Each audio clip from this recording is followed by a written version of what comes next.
Every breach has a story. Every leader has a strategy. This is the Professional CISO Show, where cybersecurity leaders tell it all. And now, here's your host, David Malicoat. Welcome, one and all, to the Professional CISO Show. I'm your host, David Malicoat. This show is an exploration of the topics necessary to transform the role of CISO into that of a professional. All right, gang, we are here in St. Louis, kicking off the tour. Great session so far. Been so happy with it. We got another one coming. I tell you what, just talking with our guest today, it's we're gonna have some fun. So I want to give some quick reminders. Actually, like, follow, share. That's what we're gonna do. It's the best way to make sure that you're currently getting the best quality content. Make sure you hit that follow button on Spotify and Apple. Hit that subscribe button on LinkedIn. Follow us on YouTube, and then share us with a friend or colleague and or a family member.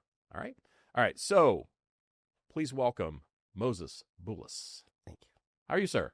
Doing well. Excited to be here. We're excited to have you, man. Just looking at your history, looking at what you've done, what you've accomplished in your career. One of the great ones I think we have here sitting in the seat. Thank you. Looking forward to having this conversation. I always like to start with your history, right?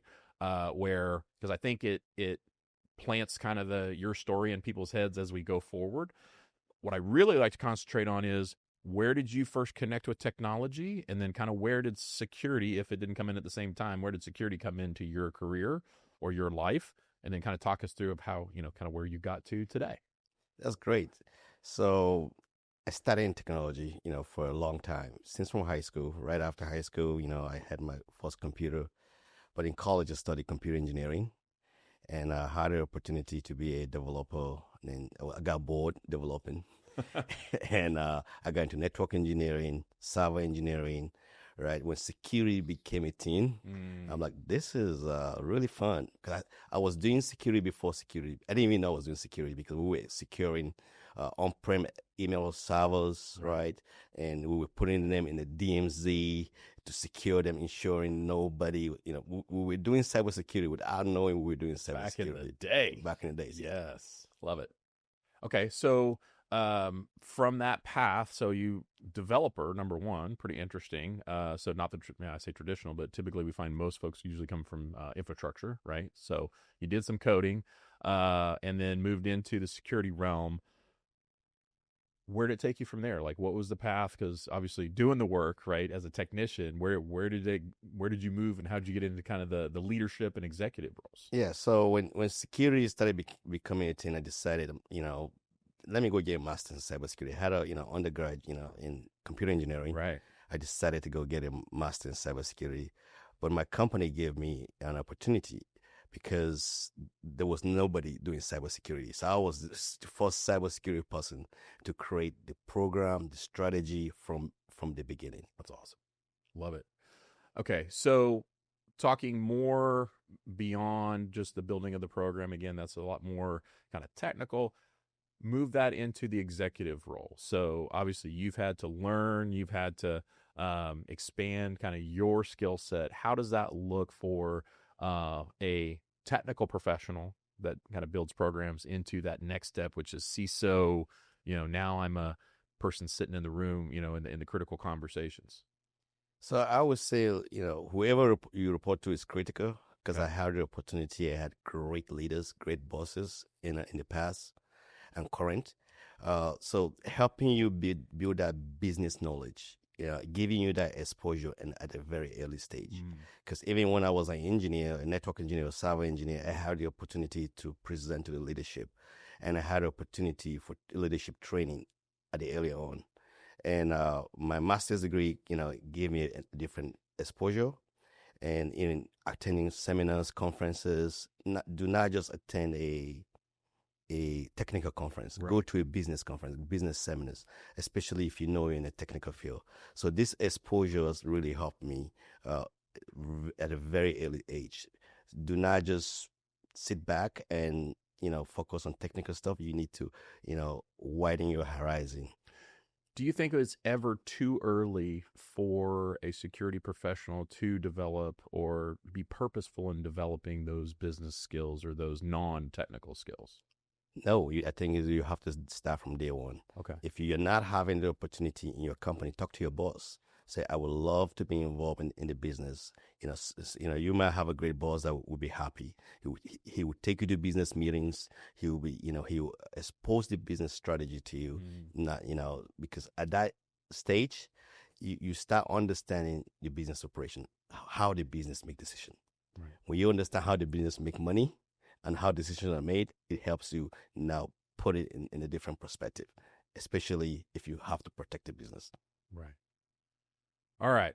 So moving into kind of the whole part of what our show is all about. We start forward with this concept that CISO role has to change and evolve, right? We got to go somewhere, I think, and not to say that, because the demands that are being placed on us are pretty unique and they're changing all the time. So thinking about that, what should we be doing as CISOs, as the caretakers of the current caretakers of the role? What should we be doing to make sure that not only we're developing ourselves, but we're developing the role for what demands are being placed on it? So that is a really great question, and this is an area we have to be very intentional around it. You have to be very intentional. Do not just, you as a CISO, maybe you might have 10 more years, 15 more years. You need newer generations. We need to carry them along, right? Get them involved. Don't ever say someone is not ready. Right. Give everybody a chance, because I have, in the past, I've always put a lot of trust on internship, bringing them in young, getting them exposed. Do not just, leaving it all day to just looking at logs or, do implementation. Get them involved in that decision making so that they understand when things hit the fan, right? This is how to make decisions in stress, because we CISOs go through a lot of stress, and a lot of time, people make different decisions, when you're stressed. At a young age, if you start, you're thinking about the business as you are making the decisions, you don't want to shut down the business operation, right? Everything is not a nail, right? So, and them understanding how all of that is being processed before you pull the trigger. It's very critical. Yeah, I think like one of the things I've learned by doing this and talking to a lot of leaders like you is trying to push down as far as we can with these, even to the internship level or even outside of our own organizations, pushing, contextualizing the work that we're doing, right, to the business. Like, love that we do technology, love to go into the tools, love to do the things, right, the cool things that we get to do, because a lot of times that's the passion a lot of folks have. But to understand that you're not doing it just to do that thing, right? You're doing it because the business needs X, Y, or Z, right? What are your thoughts on that? Have you done that like in your day-to-day? Is it like I'm coaching you, we're teaching you technology, but at the same time, here's the business context? How does that work in Moses' world? Yeah, I mean, you need to let them know this is the intent. I usually tell my employees, previously and currently, I go, it's not about cybersecurity. It is about the business, right? If the focus is around the business, it helps you, have a different view when you're dealing with problems. So, and you do not just align yourself with just, I tell them with the technical guys, right?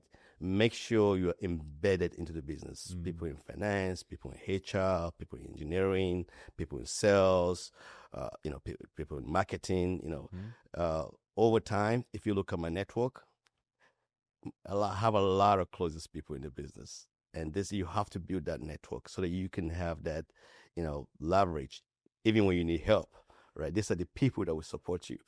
So I'm going to pull on that string a little bit.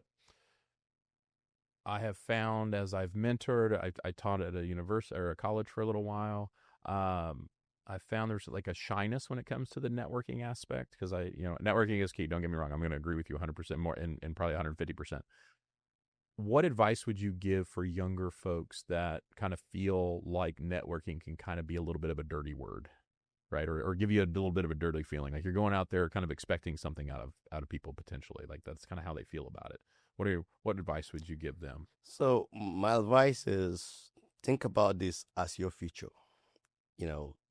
It's just like having a brother at home. You know, if you get in trouble, you can call your brother to help you. All right. But Love it. networking helps you know more people. You know, you can call if you need help. And you never know when you're going to need that one number, right? Someone you spoke to, you know, stay connected on LinkedIn. Once in a while, say hi, have, you know, request for dinner. Don't wait for that to happen. Initiate it, right? It's just like having that big brother at home. And your network, you know, is an extension of that. A CISO's guide to hybrid mesh firewall platforms. CISOs have to move fast without breaking security. That's why Checkpoint Software created a CISO's guide to hybrid mesh firewall platforms. Discover how a hybrid mesh framework unifies data center, cloud, and edge protection under one platform, giving you the agility you need and the control you demand. Meet tomorrow's security needs with confidence. Head over to checkpoint.com and search a CISO's guide to hybrid mesh firewall platforms to download your copy today. And I think the same principle of why your brother should care, right, or usually does care, I think is similar in this. I think, and it goes back to what you said about us needing to take care of the next generation, right? If we don't put the time and effort in now, and these young folks they need to realize that, like we're in, right? We're bought in. And I think that, like, to be able to say, hey, it's not a bad thing to network. Actually, it's a good thing. If anything, your career is going to go further, not because of a transactional thing, but more of a understand, be around. What do they say? You're the sum of the 5 people you hang around the most, right? Yep. Be intentional in who you hang around with. What are your thoughts on that? Yep. So you're 100% correct. And what I tell the young people, do not get shy. You have to think about this as, you know, a lot of time, you know, we're driven by financial money, right? So, hey, this might be your next big job. Right. This might be your next big, this guy you met might be your next big job.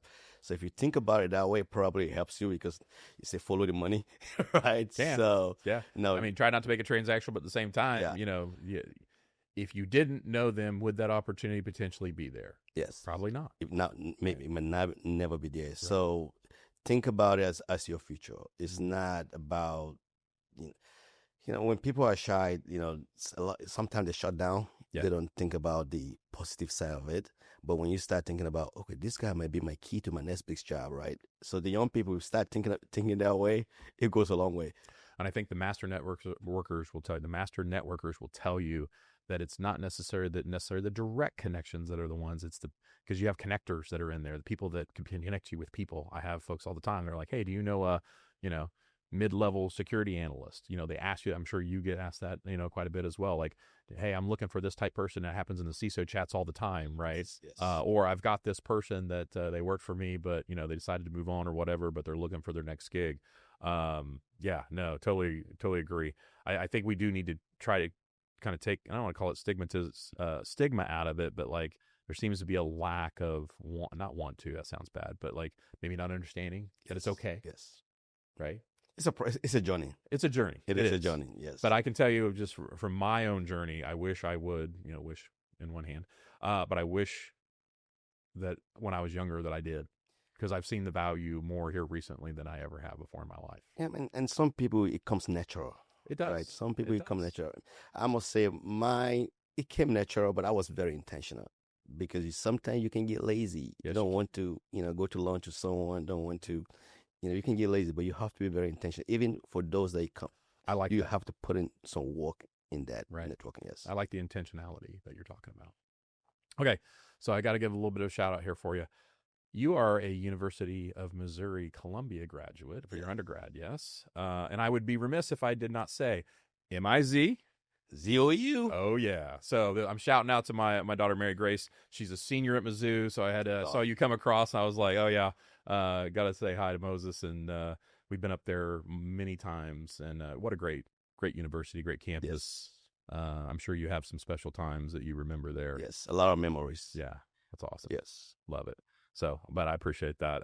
It's a great university, and I recommend anybody if, you know, they like really cool cities right off of this, you know, like connected to the university, walkable, is amazing. Great experience, right? Yep. Yeah. And good people. Yes. I think we every time.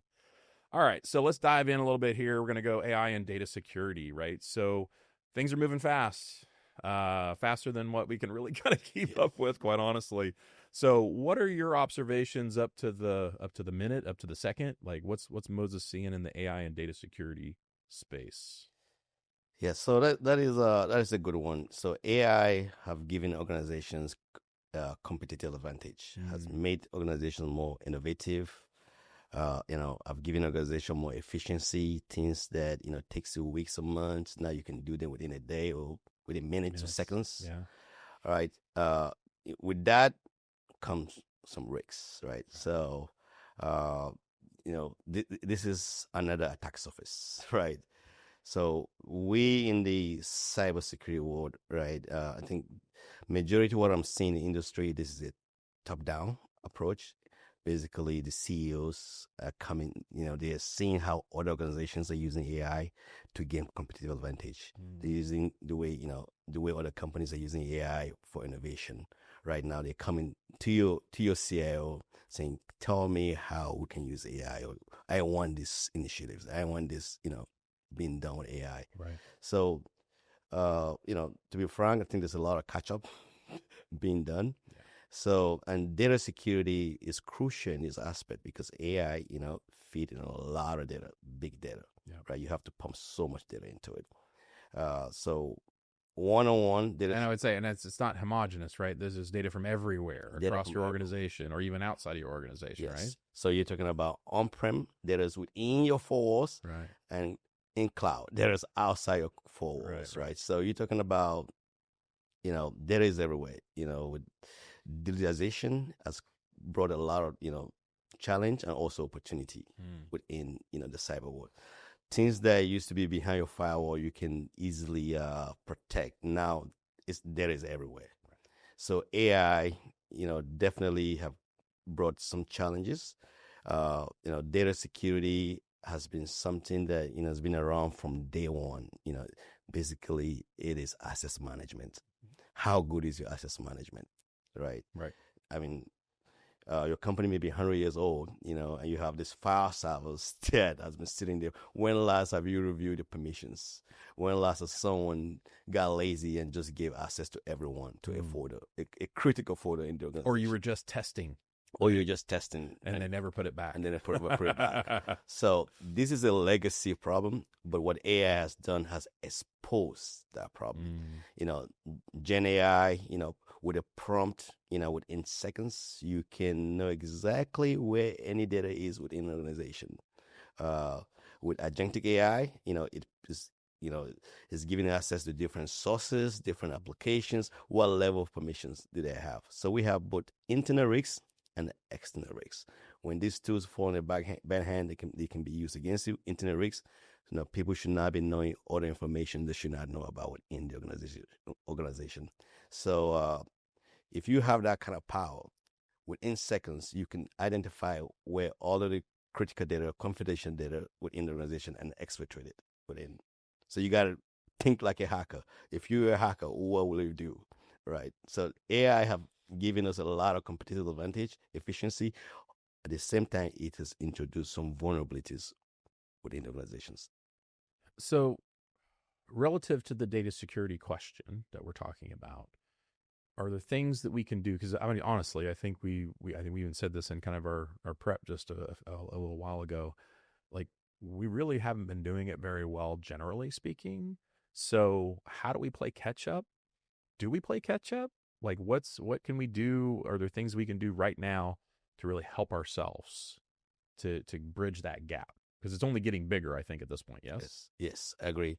So we all, it's sad to say, but we all have to go back to the security basics. One-on-one. You have to go back to one-on-one, right? Access management should be one of the critical things now for organizations. You have to ensure, level of access within your resources in the cloud, your data in the cloud, your data on premises. And you might be too far. I can tell you it's almost impossible for, you might not have enough resources to go in and review every file permission or every folder permission within the organization, within your organization, internally or external. Data is everywhere. But, lucky, we're lucky we have technologies in place that can dynamically scan your data. And I would say, if you're not doing that, start exploring, start looking at, because there's not enough resources to go look at millions and millions and millions of files within on-prem and cloud. Right. So we have to partner with vendors that have these technologies that can dynamically scan across all your enterprise and your cloud environment to help you identify data that are exposed. Start from there. You cannot protect what you don't know or what you don't see. So you mentioned cloud for a second. Let's talk cloud security. We've been kind of doing this for a while, right? I feel like, you would similar to data security. Are we doing it well yet? Do we feel like we have a good beat on it, or we have a ways to go? I think it is a journey, right? It is a journey. Awareness has been there, right? And, some organizations have done better than others.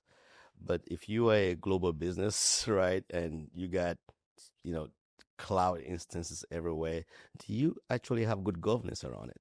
Do you have your hands around it, right? And this is where, you might not even know the problems you have, because more and more people have access to cloud developers. More people, even the business people are doing things within your cloud environment. Right. You don't know what holes are being, punched in there until problems happen. So governance is crucial. I think we should go back and take inventory of all of our cloud instances. Do you know all of your cloud instances? If you can answer yes, do you know all of the exposure within there and on all of the vulnerabilities that exist within there? And sometimes someone might just, punch a hole because then, they need an API integration into your cloud. We are, with the digital transformation, there's a lot of APIs, right? And it's punching holes within cloud, pulling data. How much control do you have around it? Are we reaching a point where we're in cloud sprawl now, much like we were in IT sprawl, 30 years ago? I think, I think we're in a stable, because I think we all believe we're going to continue to have a hybrid environment, because there are things that you cannot put in cloud, right? Despite some organizations like the startup companies that started, originally, was easy for them. But for companies that have been around for 100 years, right? It's challenging to just, lift everything to the cloud. So that being said, I think we will, continue to, to have a hybrid environment. However, now that has increased our attack surfaces.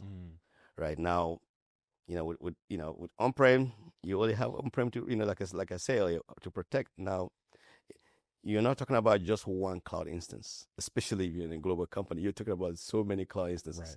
You got SaaS applications, you got infrastructure, that runs and multi-cloud. And multi-cloud. So there's so much challenges. So you have to, if you are that security guy that thinks about just on-prem, you need to expand that thinking and just start thinking about what other risks. Take that same mentality you have on-prem and now apply it to cloud.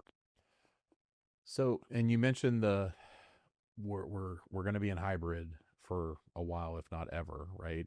And I think that we generally kind of had this idea that we were going to push to cloud and everything accelerated to cloud, the digital transformation, all that good stuff, and that hybrid or that on-prem would wind up kind of being the minor footprint, right? The really minor footprint, if any, right?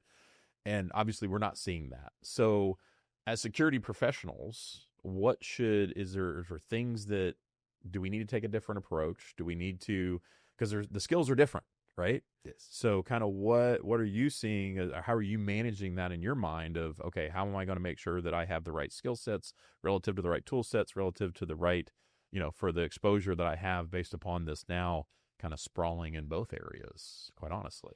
Yeah. So the key thing is for the security professionals, take that same mentality that I said earlier, or that experience or that view you have about the cloud, now expand it. So we need to start learning, all of the operations in the cloud. So I tell people, this data warehouse, data reporting, data breaks, file breaks. There's so much stuff now, and a lot of cool things the business is doing. Really, really cool stuff. spend time with the business, understand all of these things that's been done in the cloud. Yeah, because you cannot protect what you don't know or what you don't understand. Right. I would say that over and over again. Interesting. You cannot have strategy for defense and protection where you don't even know how Databricks work or Right. Logic app work. You don't know what you don't know. Yeah, or Power BI. Yeah. Right. So we need to remove the security hat and wear the other hat on. Learn all this technology. So if you understand them, now in that process, right, you're telling yourself, what do you need to do to protect this asset? That's now is out of my control. It's sitting in Microsoft, AWS, Google, whatever cloud, some private cloud out there. Now you start asking questions or and that's where your networking helps too. Reach out to someone. Hey, I have this challenge. What are you doing in your organization? Great. Right. Love that. So that's where, and it's not just about growing your career. You will meet people that have done it. You will meet people that, that have similar challenges. However, they will help guide you if you don't know. Yeah, I think that's the biggest learning I think I've had over the last, I don't know, since probably 10 years or so, is being a part of these conversations, whether it be on a chat or a group, a Slack group or whatever, where, hey, don't be afraid. Don't be afraid to ask the question, because nobody knows everything. There's no possible way. There's just not. So get over yourself right now, right? But then also to be able to ask that question and understand that there's going to be 2 or 3 people, one, willing, right, back to the network idea, and then also give you almost like a leg up, right, to say, I've lived that life for the last year. Here's my learnings, right? Maybe you don't have to go do some of those failures that I did to allow you to hopefully be a little more successful than I was and not have the pain involved. Yes. Yeah. Experience is the best teacher. Amen. Yes. And if not, a great person that's already experienced it, they can tell you. Let them teach you about their failure so that you don't repeat it. Exactly. All right. So you've held in the past, not today, you've held hybrid IT security roles. So you actually ran both at the same time. I'm finding this kind of fascinating these days. When you were in that role, how did you reconcile the natural friction between the two functions? Right, because they have kind of different aims, it seems. So how did you reconcile those two functions, that friction in your head? So, what I tell the security folks, you cannot just go ask, right? Because what security guys do often, they go ask, we need this done, we need to protect this, right? We need to address this risks. People need to understand the why. So people in the network team, in the server team, they need to understand the why. You have to be able to explain the why, and you need to articulate it in the way they understand. Talking about risks now, this is the risks, and basically you need to have a problem statement and say this is the problem, and this is the risk we're trying to address. And if people understand, why you need to put a sensors on a core switch where a network guy is like, now you are not having that sensors on my core switch. You are not mirroring my traffic, or you're not going to spam my traffic, right? Because they're like, their job is to keep the network up all the time, right? Don't give me another thing that could go wrong. Yes, don't you? But if they understand why, and you are able to articulate it and carry them along in the journey, they cannot be the last people, right? In the conversation. You need to bring them in the beginning. And this is how I have solved the problem previously, ensuring that, it's not just even the network team or the server team, the service desk, because they are the forefront of the organization, of IT, right? Everyone, you need to bring them involved, understand why. They might not have a stake in the project, but guess what? If they know why, they will help you. And they will be your advocates, right, for this risks you're trying to address. And some, we have to be sincere. Some of the things we deploy does have impact on our users, right? And some users never forget, right? And when they see you, they remember that this guy had made me went through hell. I couldn't walk, I couldn't log in because of you. So when you have more advocates within the IT department, the better you are. You're going to be more successful. There's no secret. be very transparent on the problem you're trying to solve, and make sure if they understand the risks. I've never seen anyone that would say no to something that has a potential of creating a bigger damage to an organization. And this is where your paycheck comes from. Yeah. Love it. All right. So in that same vein, the abstraction of IT is taking place, as we can see it almost in real time. Obviously, a lot of things have gone to SaaS that used to be apps that were built in, into under the CIO or the IT team. Obviously, AI is a huge impact on this as well. So, are you observing this? Are you seeing this? Not necessarily in your current role, but just like generally. Yes. We are seeing things that are even out of our control right now. The marketing team or the sales team or the finance team, right? They have their own SaaS, and sometimes you don't even know in your organization, right? Contracts were signed, and all depends on your organization, how much internal controls you have. But we have seen it all. But however, I think it's more of awareness, right? When the business people will understand risks, if they don't understand risks, all you're doing is try to create a competitive advantage, try to be efficient, try to have another technology that will help the business, right? Either save money or make more money. They are not doing anything wrong. It's all about the awareness. So this will continue. If we don't stay in front of it and stay close to the business, understanding their need or what the strategy, what is the next thing they're going to do, or what is the next SaaS application they're going to buy, or the problems they're trying to solve, you have to be close to them to help them. GuidePoint Security provides trusted cybersecurity expertise, solutions, and services that help organizations make better decisions that minimize risk. Their experts, from application security to vulnerability management, act as your trusted advisor to understand your business and challenges, helping you through an evaluation of your cybersecurity posture and ecosystem to expose risk, optimize resources, and implement best fit solutions. GuidePoint's expertise has enabled 40% of Fortune 500 companies and more than half of the U.S. government cabinet-level agencies to improve their security posture and reduce risk. GuidePoint has several more premier GPSec cybersecurity conferences happening around the country this year, and another full lineup being planned for 2026. Learn more about upcoming conferences, their services and technologies, and learn more at www.guidepointsecurity.com. Interesting that we're not, a lot of what we talked about today was not technology per se, right? It's relationships, it's understanding the business, it's stakeholder, and I say management, but just stakeholder engagement. Sometimes it sounds easy to say.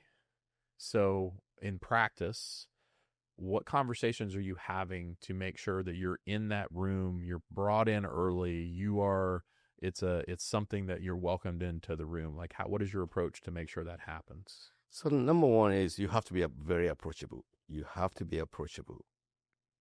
Hallway discussions. Yeah. It's very important, right? Now that we don't, a lot of people work remotely, right? Make sure you're attending functions. There's a function, or even in meetings. Set up a meeting with someone. Hey, I just want to understand what you do. Can you just give me 15 minutes, 10 minutes to build that relationship? Because with the remote working, people don't have a lot of that hallway conversation. Normally, it was very helpful. Now, be intentional. Set up that 15 minutes call. If there's a dinner, office dinner or office happy hour, go to that office hour. Yeah. I remember those days when I was an engineer. If I head as a engineering happy hour or HR happy hour, I'm like, hey, can I come? Because I'm trying to get involved, right? And this is how to build that relationship. There's no playbook for that, right? You have to be intentional, because you're trying to build more allies. And especially in cybersecurity, we need all of these allies. All we can get. Yes, all we can get. Totally agree with that. Okay, so kind of the final thing before we hit 10 questions with Moses Bulus. You chose to pursue your doctorate. Very simple question. Why? Actually, I was going to school to be a medical doctor. Really? And I changed to engineering. My mom was very excited that she was telling everybody her son was going to school to be a medical doctor. I changed my major without my mom knowing. Oh, boy. So she was very upset. that I was not going to be a medical doctor. So because I want to have that so that she can call me doctor, that's why it's a challenge for me to go back and get my doctorate so that my mom can call me doctor. Hey, mom's important. Yes. Make sure that you take care of mama, right? Yes. And obviously it seems like you felt like you obviously disappointed her to some degree. So now you have the means, the wherewithal, and obviously the intelligence to say, look, I will be Dr. Yes, I mean, Bulus. and it was awesome too, right? The research kind of give you a whole different challenge. We in cybersecurity, we love challenges, and this is another challenge to solve, right? To it's not about taking the classes, finishing your dissertation, right? So yeah. Can you tell us what the area So I'm research is? So right now I'm doing a research on phishing attacks on manufacturing industry. I'm focusing on manufacturing industry, but I'm exploring on other alternatives. The traditional training is not effective enough. What other alternatives can we give to manufacturing employees? Because they're not computer savvy. They're working in the factory floor. What other alternatives do we have? Say a lot of times they don't even have logins They don't have logins to the environment. And guess what? They can be used. They can absolutely be used. Yes. Yes, 100%. Fascinating. All right. So part of that, obviously, I mean, undergrad, master's, now PhD.